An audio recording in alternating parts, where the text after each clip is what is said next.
C'était la veille de Noël, et les rues reposaient dans un silence solennel. La neige tombait doucement du ciel, recouvrant le monde d'un manteau blanc qui scintillait sous la lumière faible des réverbères. Les familles s'étaient rassemblées dans leurs maisons chaleureuses, les cheminées crépitaient, les rires s'échappaient à travers les fenêtres illuminées de guirlandes festives. Mais, au détour d'une rue solitaire de Lyon, un père célibataire nommé Daniel rentrait péniblement de son service tardif, son souffle se transformant en buée glacée dans l'air mordant de la nuit. Sa vie n'avait jamais été facile. Élever seul son fils de 8 ans, Michel, depuis la mort de sa femme 3 ans plus tôt, avait laissé en lui des cicatrices plus profondes qu'aucun regard ne pouvait deviner. Mais cette nuit-là, alors qu'il serrait son manteau contre lui en rêvant de la chaleur de son foyer, il tomba sur une scène qui le figea sur place et allait changer le cours de sa vie pour toujours. Là, près d'une poubelle recouverte de neige, une petite fille, pas plus âgée que son propre fils, fouillait avec des mains tremblantes. Son visage était rouge et écorché par le froid. Son pull, troué, tenait à peine sur ses épaules, et ses cheveux pendaient en mèches emmêlées sur ses joues striées de larmes. Elle cherchait, désespérée, fébrile, comme si ces déchets représentaient sa seule chance de survie. Daniel se figea. L'image le transperça plus douloureusement que tout ce qu'il avait jamais vu.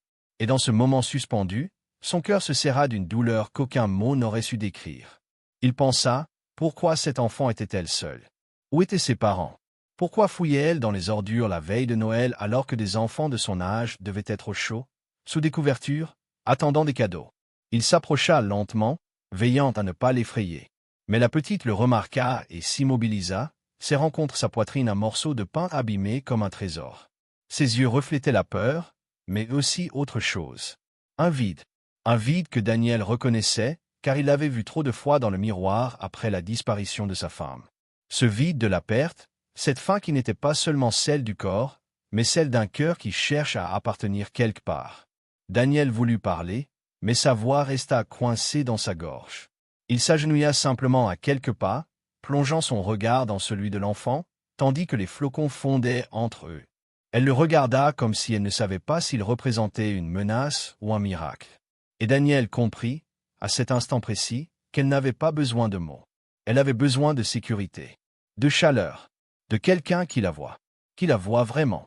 Alors, d'un geste lent et attentif, le cœur douloureux, il ôta son écharpe et l'enroula autour de son frêle corps tremblant. Elle ne résista pas. Au fil des heures, Daniel apprit qu'elle s'appelait Lily. Elle était allemande. Depuis plusieurs semaines, elle errait dans les rues après que sa mère, tombée gravement malade, n'était jamais revenue de l'hôpital.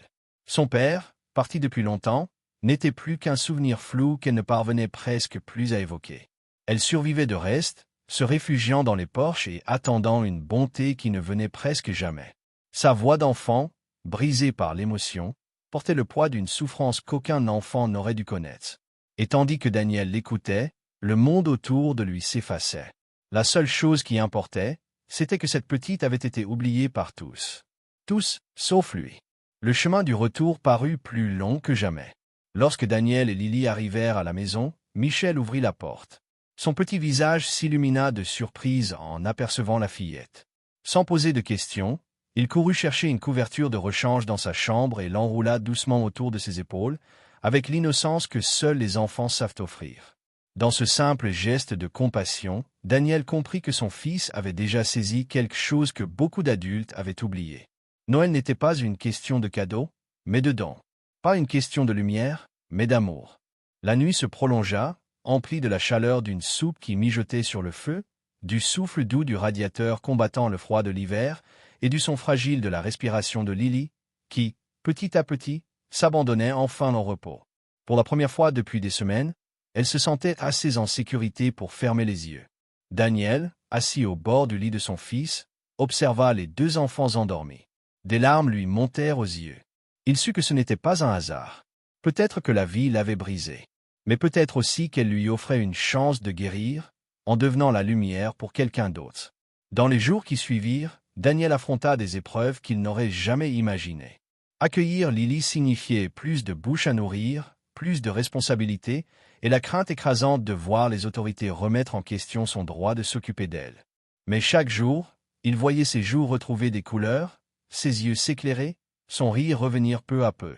Michel et Lily s'attachèrent vite l'un à l'autre, trouvant de la joie dans les choses les plus simples. Partager des jouets, dessiner près du feu, ou simplement courir dans la neige. La maison, autrefois lourde de tristesse, résonnait à nouveau des sons de l'enfance. Et Daniel comprit qu'en sauvant Lily, il s'était aussi sauvé lui-même et son fils d'une vie définie par le deuil. Mais la vérité qui le bouleversa le plus arriva plus tard, lorsqu'il reçut un petit mot plié que Lily avait écrit d'une main tremblante. On pouvait y lire. « Merci de m'avoir vu. Je croyais que j'étais invisible. Je croyais que personne ne voulait de moi. Mais tu m'as donné Noël alors qu'il ne me restait plus rien. Tu m'as donné une famille. » Daniel pleura en lisant ces mots, serrant le billet contre lui comme un trésor. Lui qui avait cru que sa vie de père célibataire ne serait faite que de lutte et de survie, comprit alors. Parfois, nous sommes placés sur un chemin non pas pour apaiser notre propre douleur, mais pour apaiser celle d'autrui. Et ce faisant, nous trouvons aussi notre guérison. Noël passa, mais son esprit demeura dans leur foyer. Daniel se mit à travailler sans relâche pour assurer un avenir à Lily. Il rencontra des assistantes sociales, prouva que sa maison était un endroit sûr et ouvrit pas à pas la porte à l'adoption. Le chemin fut difficile, mais la communauté, touchée par son acte de bonté, se mobilisa pour l'aider.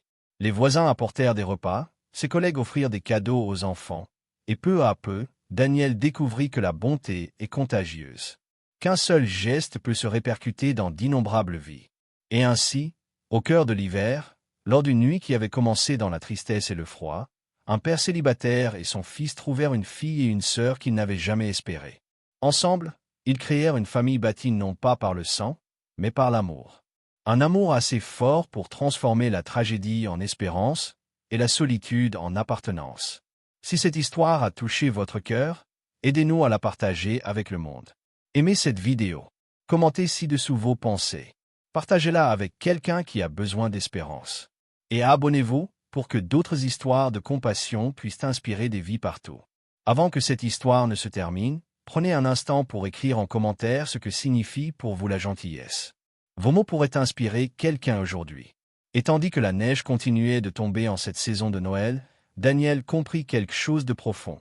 Parfois, les plus grands cadeaux ne se trouvent pas sous le sapin, mais dans les personnes que la vie place sur notre chemin, à l'improviste.